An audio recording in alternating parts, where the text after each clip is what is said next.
I've used a couple of different things, but started doing some research and talking to Elvis up there at Indian, and he said Ultra Black 598. If it leaks, there's a crack. It's like, okay. This is a specialty tool you would want to use. Oh.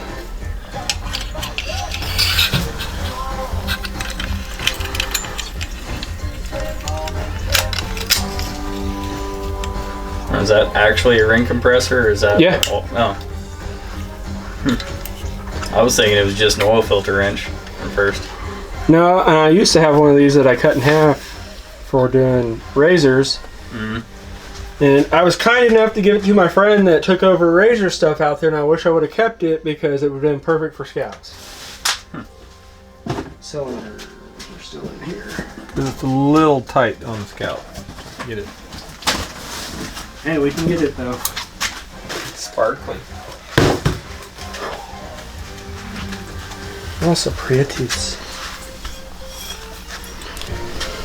So when I first started doing these, I was coating these with oil, and I was talking to Bob one day. It's Elvis, Allison guy, and I was talking to him about it, and I said, "Hey, how do you do it?" And he goes, "Well, is it an old guy? Is it a guy that's going to beat the crap out of it? Who is it?" I said, "It's me." He goes, "Don't put anything in there." He goes, because he knew the bike was just going to be living on the ragged edge the whole time. And he said, "Don't put anything in there. Get it running, make sure there's no exhaust leaks, and the clutch is in somewhat good adjustment, and go beat the living crap out of it." And I said, "Do what? No heat cycles or anything?" And he said, "Nope." The heck? See, there's the head gasket. There's the head gasket. Are you kidding me?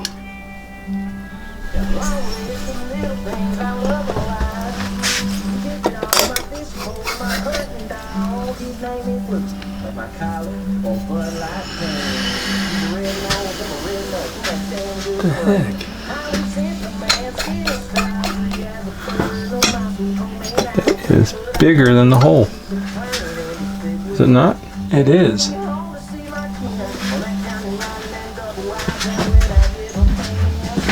Nope, these are it. You know what it pays to have 16 different kits around? At least you can get one done. Doesn't bother you, does it? Yeah, it works out great for me. It looks like Duane might have a spare pair of cylinders. So how does oil get up to the top? The two holes that don't have dowels in them? Push rods. Oh, okay.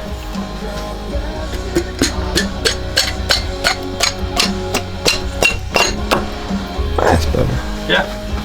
You son of a bitch! Play nice from here on out, you mother trucker. Cut that next scene. You should never tell me that there was audio, you dumb son of a bitch. Well, I could start doing to you what I do to Jib every time he tells me to cut something. Just zoom in, really make it focus on him. Yep. That's what I was expecting. Right here. Okay, yeah, that's the wrong cylinder there.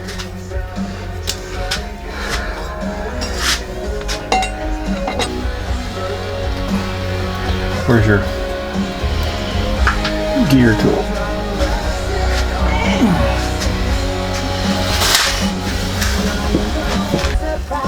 And the middle of my engine's gonna look weird for a few miles.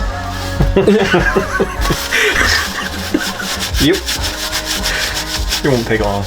One good rainstorm and it'll all look the same.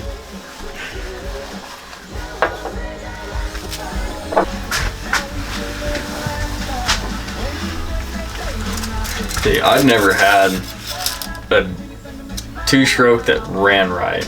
I had dirt bikes when I was a kid. And I had. And of course, I just took the one out of my garage. I've had a dirt bike. I haven't rode it in probably 2 years. Mm-hmm. But I got such a good deal on it, and they're going for so much money. I was like, if I don't ride it for a couple years and I get it out one day, screw it. It's not costing me anything to sit here. It is in my way, blah, blah, blah, blah. Whatever. So I asked my cousin. I said, hey, will you come pick this thing up? Take it home. You'll ride it. I don't care. Do whatever you want to with it. And he calls me. He's like, dude, that was wrong. That's wrong of you. I said, what? He goes, no, I'm going to have to tear mine apart and figure out what's wrong with it. I said, what's wrong with it? He goes, it doesn't run worth a shit. I was like, dude, that thing has been on nuclear meltdown I don't know how many times. You set one on there and I'll set one on there. I had a Husqvarna CR250 two-stroke a while back, and it blew up the day I got it. Oh. But fucking Jib, one of the guys he used to work with. Mine is fucking Duane and his is fucking Jib. We had the same fucking problem. Guy he used to work with was talking to us on the phone one day when we were driving, another truck driver, and he said, hey, do you know anyone that wants to buy some dirt bikes? That's good. And we both said no. And he said, oh, well, I've got 3 dirt bikes I need to sell. They were my girlfriend's brothers. Make it a lot easier to get in there. Just saying. Set it in there if you'd like. It's missing some stuff. And I That's just fine. need to, Easy to put on. he said, I just need to get rid of them. And he said, I'll sell them cheap. I'm like, yeah, I don't know. So then Jib was on me after that. Hey, ask Rodney how much he wants for those bikes. And ask him what they are. So finally one day I asked him. Fucking Jib. And he said, I don't know exactly what they are, but I'll take $3,500 for all 3 of them. Okay. Regardless, that's a pretty decent deal. Yeah. Whatever they are. So I said, okay, yep. For three CRF 50s, 3 XR 50s, 3 whatever, I would buy for that much money. Yeah. So I show up with Jib and had to go to St. Louis to get him. Man, that's a long drive. And I've been that far for ice cream. But we get there, and one of them is a 1985 Honda CR250R. So it's still the dual shock in the rear? Or was it a mono? Mono. But this thing looks like it rolled out of the dealer yesterday. Not a scratch on the fucking thing. Completely perfect. You know, those things are going for nuts because everybody's been doing that damn vintage racing. Mm-hmm. But we got that thing home, put fuel in it, opened the petcock, fired second kick, and thing runs like a raped ape. Thing is just stupid. The second bike was a 2018 CRF 150 RB. Mm-hmm. And that thing, same thing. Second or third kick after we put fuel in it, fired right up. We found he gave us all the paperwork for all the bikes. He bought that bike. His boy rode it long enough to go get the first service done on it. Then just lost interest in riding the dirt bikes. And the third one was just a little Chinese pit bike. Don't know what size it actually is. The title for it says it's a 50. Mm-hmm. But that thing rips for a 50. I have one SSR 190, TTR 190, SSR 190, something like that. Mm-hmm. And there's no balance point on it. So if the tire comes up, you either hit the brake now or you're on your ass. Mm-hmm. And that thing will make you cry hurt. But this thing, it's goofy to me. There's no... You don't have a kickstart or a pull start or anything. There's no transmission in it. It's just a centrifugal clutch or a CVT or something. I don't know. Yeah. I haven't been that far into it. But it's electric start only. Really? Yep. And I could not get it to fire, like turn over fast enough to actually run on a 12-volt power battery. Milwaukee? Yep. One of the Power Wheels kits you can get to... Oh, see, my cousin just makes his own. I have a 3D printer. I thought about it, but it was easier just to get on Amazon. I better go over there and make sure that it isn't squeezing down right. So yeah, I got it all wired in. It was all nice, tucked up under the rear fender. Figured that'd be the best place for it. Jib takes it out of the shop, rides it down the road one time, decides I'm gonna try to do a wheelie. Stands the thing up, drags the fender, damn near falls off the back of it. I get out there, and I shoot circles around him out in the street because he can't get control of it. So knock the battery clear off of it. Jib sounds like my spirit animal. Oh man, he is a mess. But so we have to take it back in the shop. We broke the battery mount, so it's a good thing I bought like 4 or 5 of them. So the next one I just drywall screw to the number plate on the front of the bike, because fuck it, it's not coming off of there. Let him ride it one more time, he'll find a way. Well, Jim! My dad's the one that's good at running stuff into trees, so we just have to keep him off of it for a while. At least till the plastics are completely broken off of it. Yeah. Well, me and my dad went in together and bought a mega truck. It's a 1980s Chevy, sitting on 2.5 ton axles, tractor tires, just ridiculous. And I bought that right before I closed on my land. I own a 15-acre field, just open, nothing in it. It is right across the street from my dad's house. So after I get home from signing the papers on that, we take the truck over there and we're running around a little bit just to test it out before we take it to the mud park. Do you remember what it is? What? The torque? Heads. There's 3 of them. Yep. 26. Yep. And that's the only foot-pounds. Something and 90. Something and 90. Yeah, 26. And it goes to degrees. Yep. Something degrees and 90. No, 100 or 90. Like 75 and then 160. I can't remember. That's why there's paper, so I don't have to remember. Yep. 26, 50, 90. 59. Okay. But he decides, because our neighbor was being a bitch earlier in the day, that he's going to get the truck out at like 11 o'clock at night after he's been drinking all day. And we live on a private road, so like he's not going to get a DUI or anything. So he fires that truck up. There's no headlights on it. None of the light bars or anything work because the guy before us butchered the wiring on it. I haven't had a chance to fix it. So he's running it up and down the road, stops in the middle of the road, he's power braking it, getting ready to launch it. So me and Byron, the kid I have helped me out in the shop, go walking out to watch whatever the hell he's gonna do. He lets off the brake, just mashes the gas on this thing. The right side hooks, the left side doesn't, so he veers off to the left, sideswipes a tree kinda, and that broke the steering knuckle on the driver's side. So then he just hits the next tree dead on.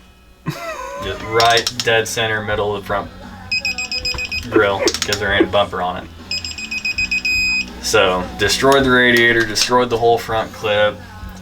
He gets out of the truck, he's standing on the basically like a little platform outside the door. And he goes to step off of it. I don't know if he forgot. He's like 6 feet in the air. But he just steps off and belly flops onto the ground. And he gets up and he says, I wasn't driving that fucking truck, Pharryn. You were driving it if the cops show up. I wasn't driving it. I said, okay, go inside because you're covered in blood. It's going to be real hard to tell the cop, no, officer, the bloody dude wasn't driving it. I was. Yeah, he just jumped off the roof because he seen me hit a tree. So we get him over towards the house and we're all trying to figure out how to get this truck drug out of the neighbor across the street that doesn't like us. It's in her yard. Trying to figure out how to drag it across the street back into our yard. So finally, I just get in the thing and drive it backwards on the starter to get it out. I'll be right back. I'm gonna go let her. Fucking mess. I'm gonna go to that side so I have a longer swing going. Because the brake lines are in the way over here. Okay. So Socks, the shop dog here, Yeah. has gotten Andrew to be a dealer for some companies. Yeah.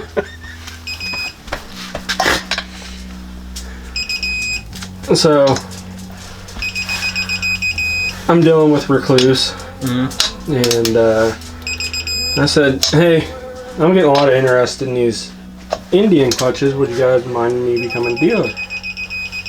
Well, we deal with drag specialties and Takaraki. I said, "I don't. They're really hard to deal with. I would like to buy directly from you guys. Is there a way to do that?" And the guy emails me, "Do you have a dog?" So I call him.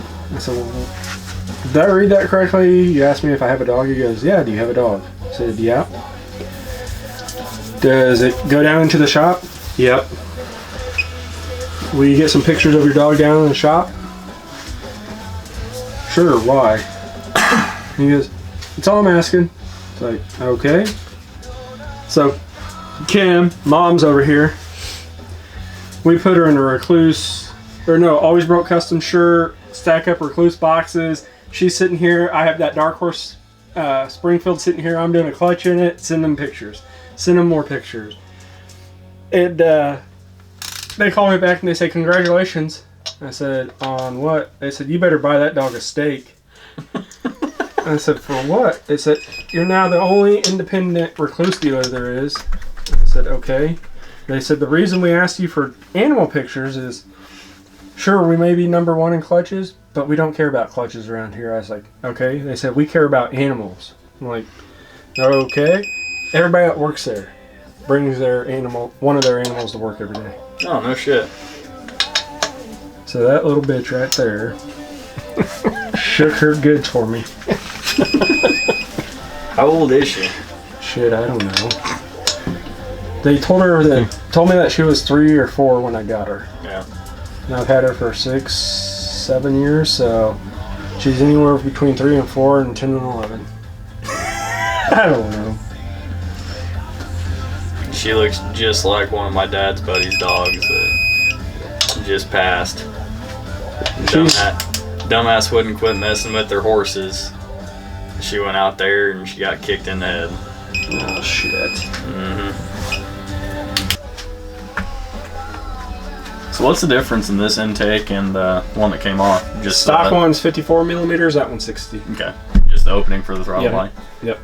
And your throttle body will go from 54 to 60 as well. Yeah. So it's one thing. The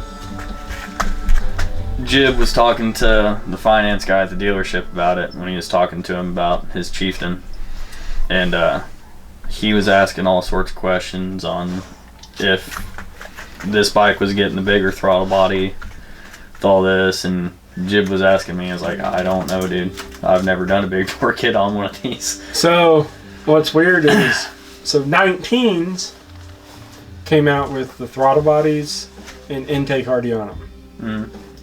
And then when everybody was wanting to do big bore kits on 19s, it's like, "Yeah, I'll get one ordered for you." When I was at the dealership, and I was ordering ones for the 14 through 18s, because the only thing that was different was it didn't come with an intake or a throttle body. Same fucking price. Might as well get the free $600 worth of shit. Yeah. So I had a bunch of them in my toolbox for a long time. I used them for Diag or Rubin but yeah, that one, and then the 20s came stock with those rods in them. So 20 and newer have those rods already in them, and the Elites have the heads on them, because you can get a big bore kit, and then you can get a big bore kit stage 2, or now that the bikes that come with the 116s, their stage 2 kit is cams and heads. So would those heads fit on this motor, or is there something special? what's that? The Elite heads. Nah, I'd have to look. No, I think they will, because they changed the heads in 21. If they had the same, yeah, the 20 heads will fit. 21s won't because they changed the exhaust. Okay. So, because if you notice the new bikes, they don't have those decorative fins, and the exhaust doesn't come straight out like this. It comes out a little bit further back behind the head. So is Gotta that? go exhaust something real quick. What'd you say? Follow you in there? No, I said I have to go exhaust something real quick. Oh. I know. I said, should he I follow didn't know you what in you there? said. No. I remember what you said. No, if I walk away quickly, never follow me.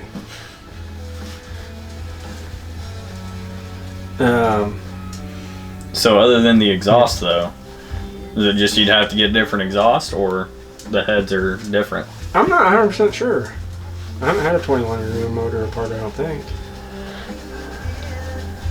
Can't tune them. Nope. 21s we can, 22s and newers we can. Yeah.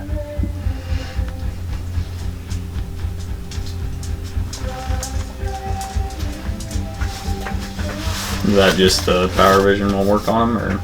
They went from the MY17 ECU to the MG1, the new Bosch ECU. It's the same ECU that that's been in the Challenger since since they came out. So your I'm working. HP tuner setup. Yeah, will I'm tune working with those. the HP tuners. Yeah. Okay. I'm gonna go use the bathroom real quick. I'll be right back. Of his bike while it's been here. He hasn't been off-roading at all. Pavement Princess. Pavement Princess. Are you sure this thing doesn't just live its life on a trailer going from show to show?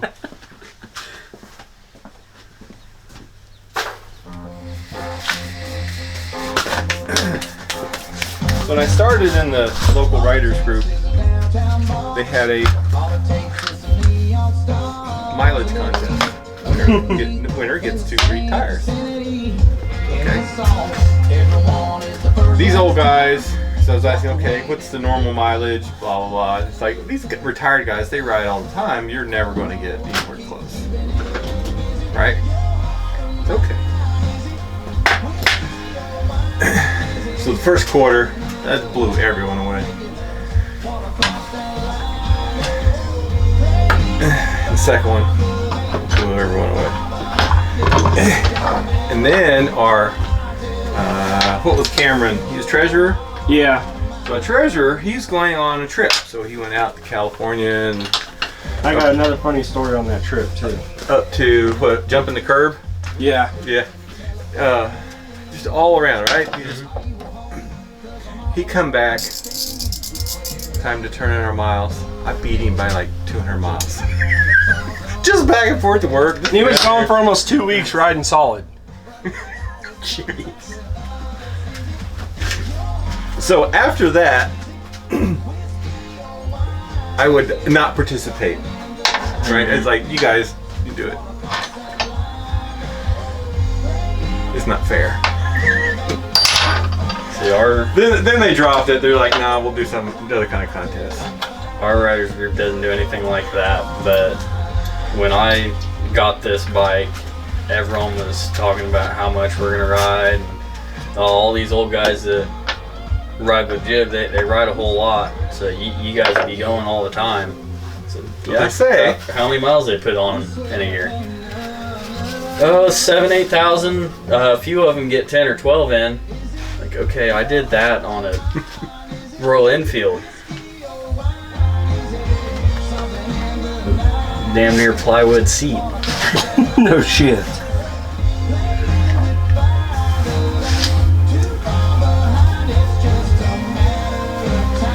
So there's a lot of stuff I do when doing cams that you're not supposed to do.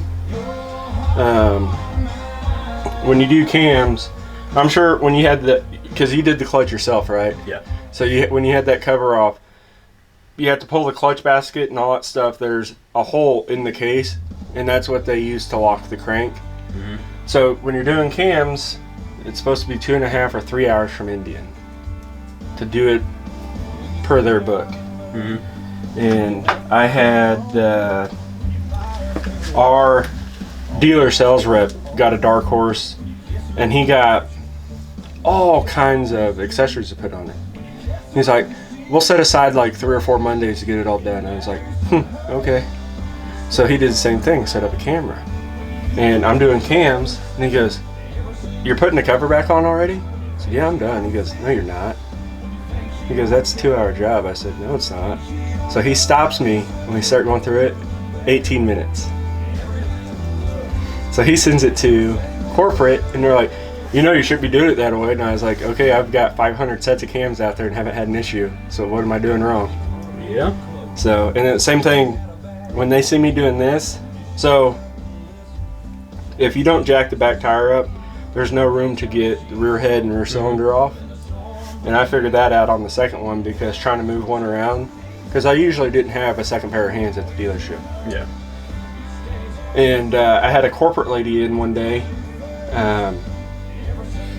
So actually that coat, long story short, I had so many customers call Indian corporate, tell them, hey, the dealership sucks, but this guy there is fucking badass. We don't even go through the service counter, blah, blah, blah. He'll find us, takes care of us. Awesome. They said, is there any parts that you need for your bike? We want to compensate you for all the good reviews that you got. And I was like, no, I don't. Is there anything that you're missing? I said, I really need a leather coat. They say, oh, go find one that fits. So I go up front, $300, $400. There's the $680 one. Let's see if it fits. Sure does. So I send it to them, and I tell them I need a 2X or XL or whatever. I think it's an XL. And she said, well, we're busy right now because it was around Thanksgiving time. You should have it before Christmas. Awesome. Well, Christmas rolls around, haven't seen it. It's like, okay, they're pulling my leg. Well, right after the beginning of the year, this corporate lady comes walking in with a box and hands it to me. She goes, here you go. Thank you for all your hard work. And I'm like, oh, okay, cool, thanks. And I open it up. She was like, I felt so bad because we weren't able to get it shipped out. I had to personally deliver it. And then she goes, what are you doing? I said, big bore recall kit. She goes, oh, so you're getting ready to pull the motor out? And I was like, no, I'm done with it. I'm about ready to put the valve covers and all that stuff back on and put it up in. And she goes, why don't you do everything while you have it out? And I said, no, I do it all right here. She goes, no, you don't. So the next day she come in and watch me do the whole thing. She calls corporate and tells them what I'm doing. They offer me a job. She's like, I am not moving to Minnesota. You can kiss my ass. Yeah.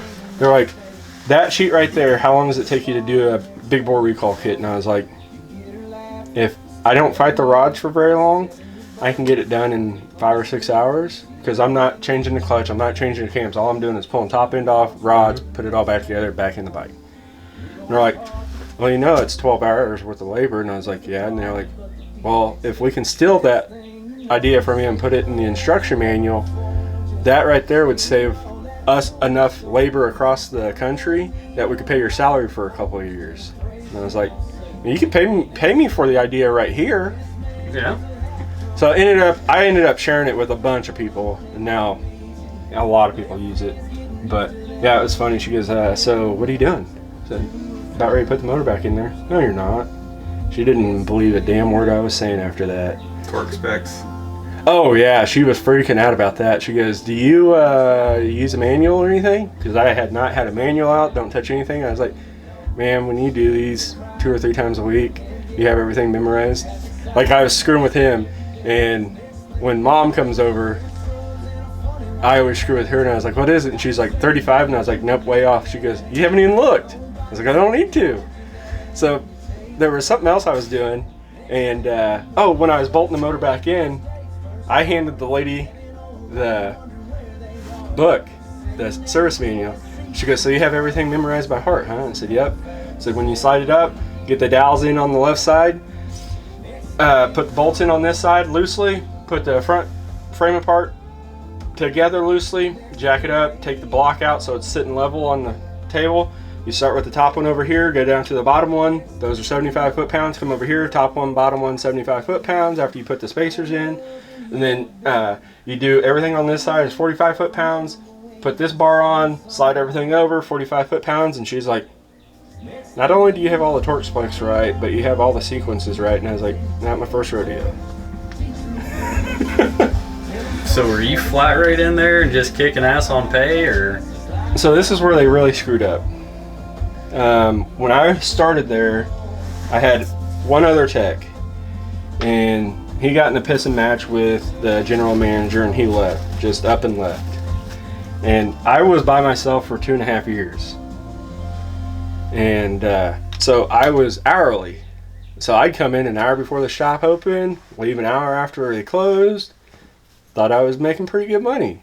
Well, then Tracy came in, and he was like, everybody I've ever had working underneath me were all hourly. I was like, okay, well, let's go hourly. And he tried screwing me on my hourly rate, and I was like, no, this is what I want, or I'm leaving. Finally, we came to an agreement somewhere, and he was like, you're making too much money. I was happy being hourly. Yeah. Because still flat rate, not a single service person knew shit about the bikes, not a single salesperson knew shit about the bikes. So half of my day I was up front talking to customers, telling them, correcting the lies that salespeople were putting in heads. The parts department didn't know a goddamn thing except for where the parts were.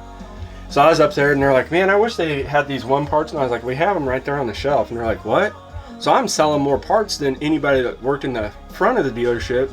So finally I told Craig, I was like, all right, I'm not making money standing back, or not being back there up here talking to customers because nobody knows a goddamn thing. I want commission on all these parts. So when I went to commission, the parts people lost their mind. Because not only am I making more money on commission selling parts and making more money than anybody in the back, it was hilarious. I sold big bore kits left and right. And then when I put stage 2 cams and a PB Power Commander on that bike, I'd go ride my bike, and they come back and I was like, whatever you have done to your bike. Like I did Michael that way. I don't know how many people I got. Go ride my bike. And they come back and they're like, I gotta have that. Gotta have that. Then when Big Bore come out, go ride it. Come back. Shit, I need that. It's like, dude, that's the easy. Don't even sit there and bullshit them about, oh, it runs this good, blah, blah, blah. Just go ride it.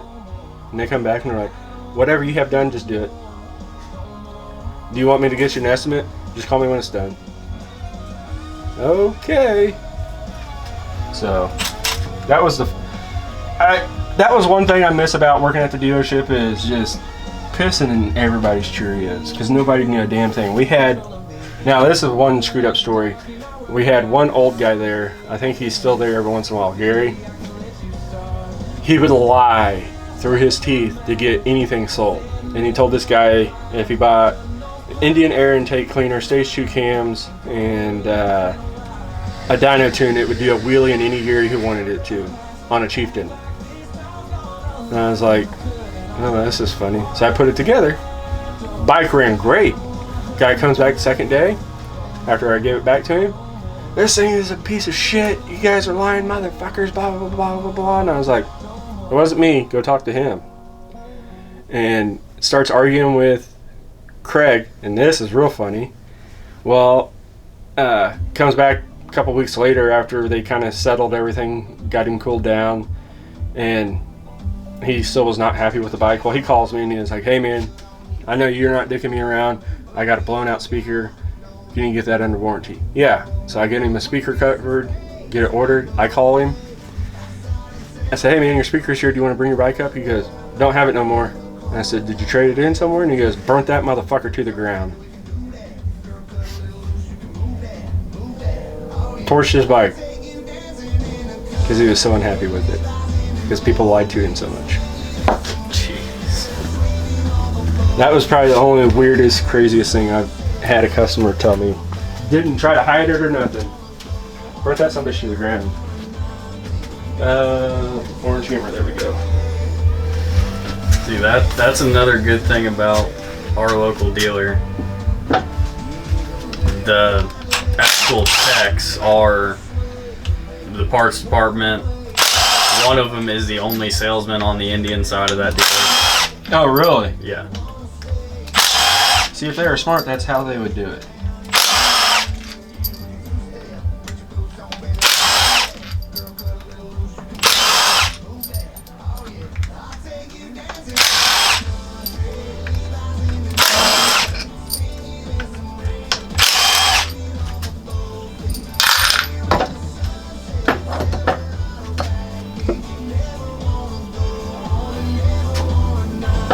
So 99% of the time, if they come off and gasket's still stuck to everything, I don't replace anything.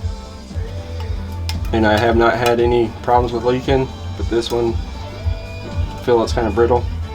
Because you can tell everything on this bike has not been touched in 50,000 miles. I think the cams were done like 40,000 ago.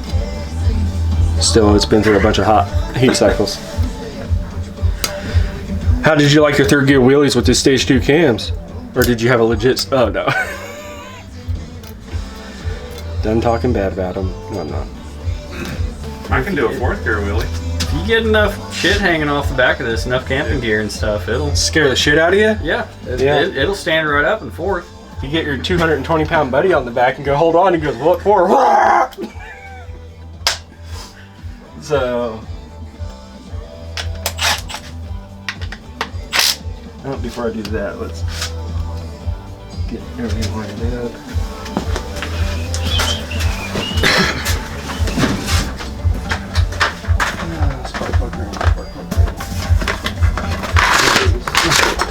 Sure.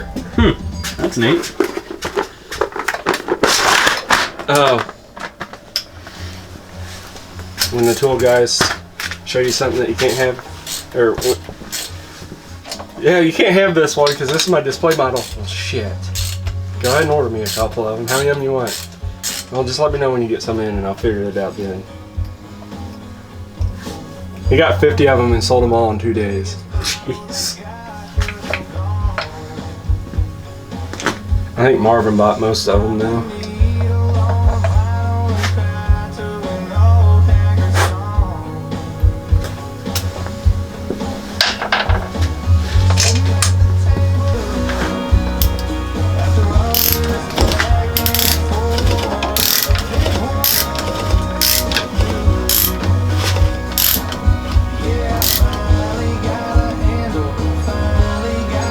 So if you come over here and look, you can barely see the dot because of that washer, but you see the dot there, Yep. So that's TDC where you want to change everything out at. Okay. One thing I will say to do, let me double check, let me see if I have the, yeah, there's the old one. Let me see if I have a big one that shows the difference on it.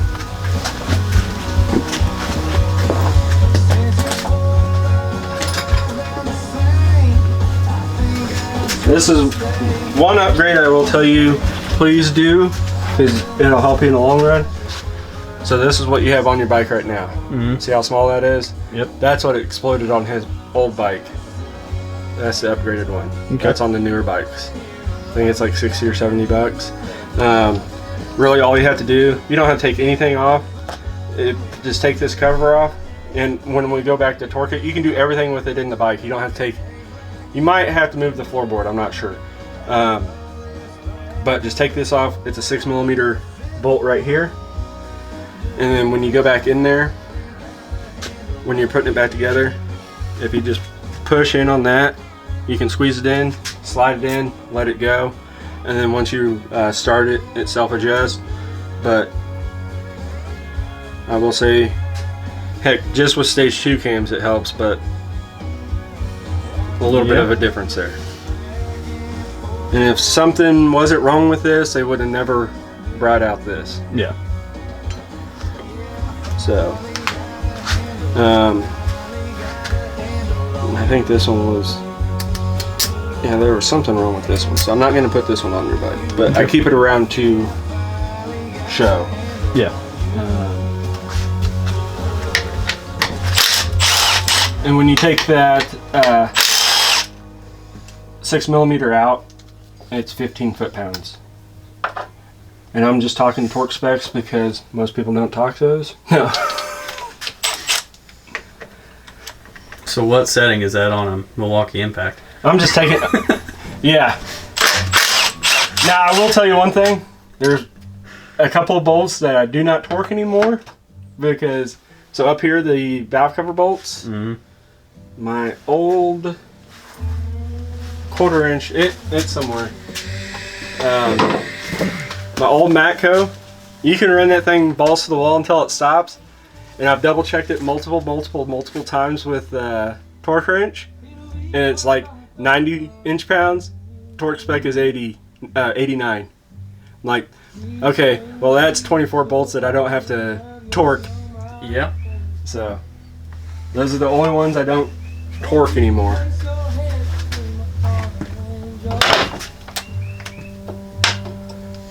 So once you get down to this point, you can just change that out and you're good to go. So.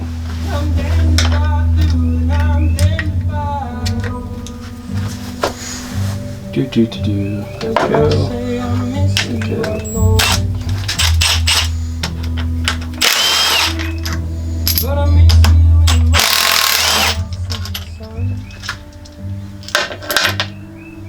Actually, I need the washers because we're going to put all new bolts in these.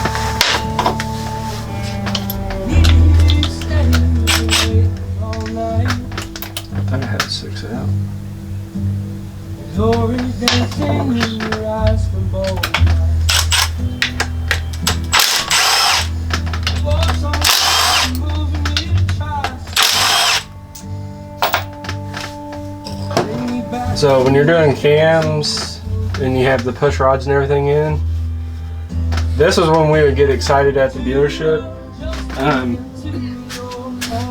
Because when you're doing cams, you have to be real careful, blah, blah, blah, not to drop lifters. Because if you drop a lifter, you have to take the motor down to that point right there. Oh, excuse me.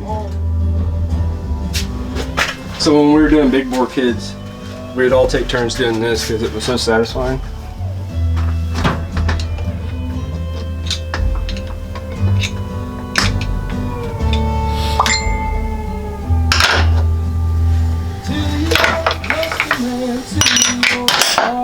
So if that happens when you're doing cams, you're fucked. But it's satisfying when you don't have to worry about it.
And I'm not sure I'm as trusting as you are, Andrew. I would not be okay with someone doing 130 with me on the back. We've spent enough time together riding. I sleep half the time. Well, He knows what I'm going to do or not do. yeah. And then I'm usually the one on the back going, take the shoulder, get around him. Because he's broad enough in front of me, I can't see the cars, and I'm like, shoulders clean on the left, shoulders clean on the left.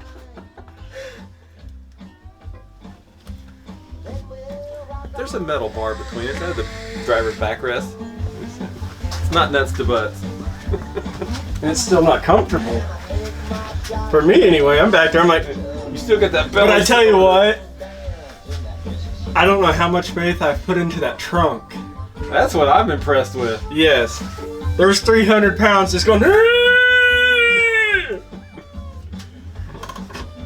That's another thing I forgot to tell you. I don't know if you like the rider's backrest, but that Ultimate does have one. Yeah, I have one on my Ultimate seat and love it. Mine has saved me so many times. Yeah, but I think you're the only one in the history of Indian that has went through how many? I've bent 4? three backrests. Hell? How? That's a wonder. The torque on that bike. When I take off, it pushes me back that Seriously. hard. Seriously. God damn. So then I got smart and I take it apart and flip it around and bend it the other way. So bend it a few times and Then it breaks. Yeah. Then it's like. Then it just breaks. Well, you should get a few uses out of it that way.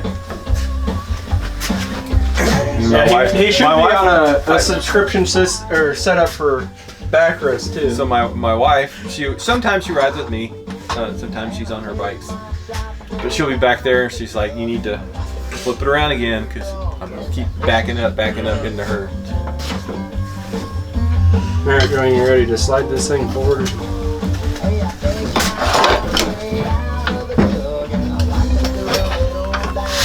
Ready? 1, 2, 3. Okay. Oh, you want to see how heavy this thing was, right? Yeah. Come pick it up. No, I'm good. I'm done, but I ain't that dumb.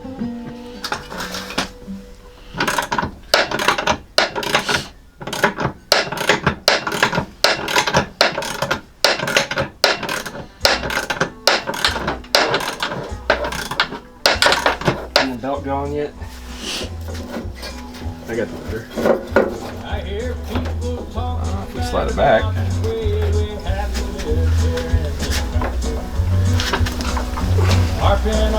Ready?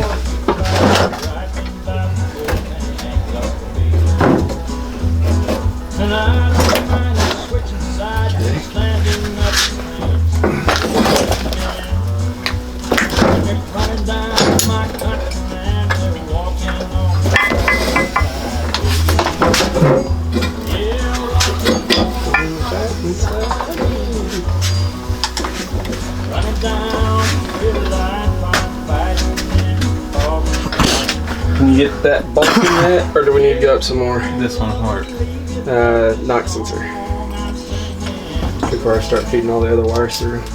You're running down my country and walking on right beside me.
a couple times before I put spark plugs in.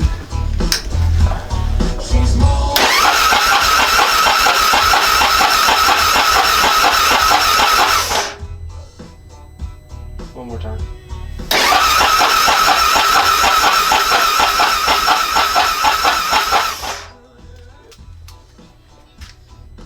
Do you want to upload that tune into it?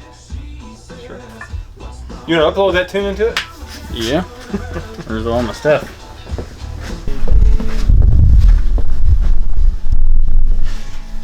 You don't want to blow the microphone out of it? Yeah.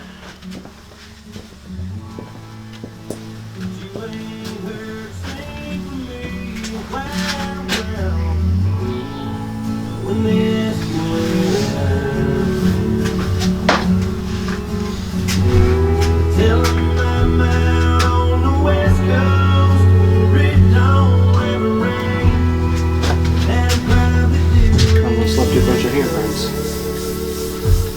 This is a little something to memorize by. Yeah.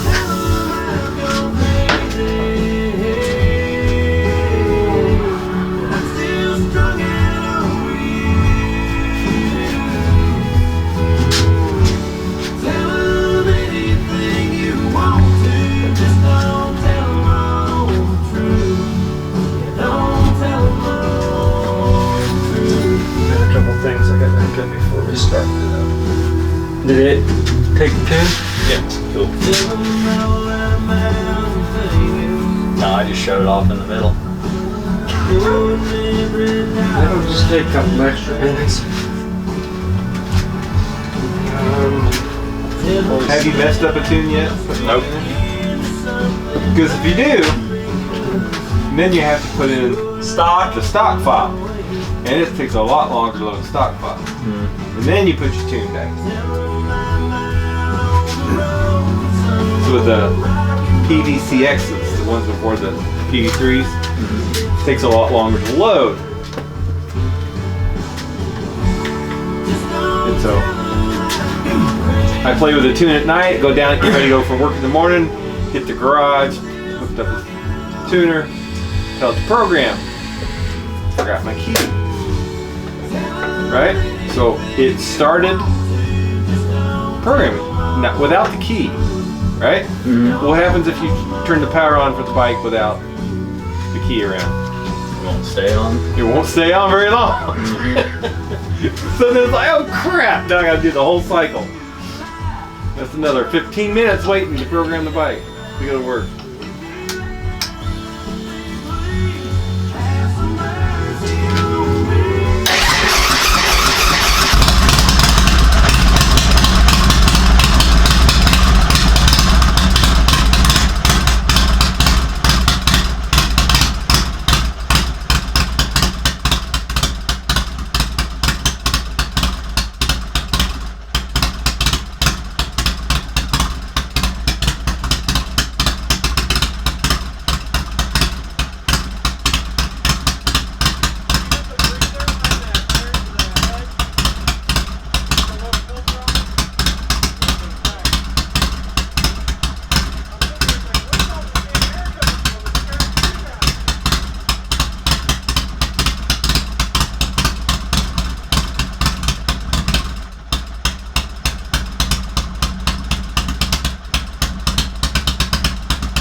God, that is awesome.